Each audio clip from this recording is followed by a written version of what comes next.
1,30,789 రూపాయలు ఖర్చు పెట్టడం జరిగింది. అలాగే ఈ గ్రామ పంచాయతీలో 11 సీసీ రోడ్లు చేయడం, అట్లాగే తార్ రోడ్డు నిర్మాణం 4 పనులు చేయడం జరిగింది. 74,56,689 ఖర్చు పెట్టడం జరిగింది.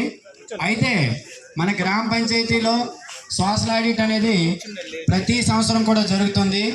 ఈ సంవత్సరం కూడా మనకి గ్రామాల్లోకి వెళ్ళి ఐఈసి టీం, అంటే మేము కొత్తగా ఏర్పడిన టీం అండి, ఐఈసన్ అండ్ కమ్యూనికేషన్, గ్రామాల్లో పనులు చేస్తున్న ప్రతి ఒక్క శ్రామికులు కూడా ఉపాధి హామీలో ఏ ఏ పనులు ఉన్నాయి, గ్రామంలో ఏ పనులు జరుగుతున్నాయి, ఎంత డబ్బులు ఖర్చు అవుతున్నాయి, ఒక సభ పెట్టి వాళ్ళకు ఒక మ్యాప్ ద్వారా, ర్యాలీల ద్వారా వాళ్ళకి వివరించని నేను చెప్పడం జరిగింది.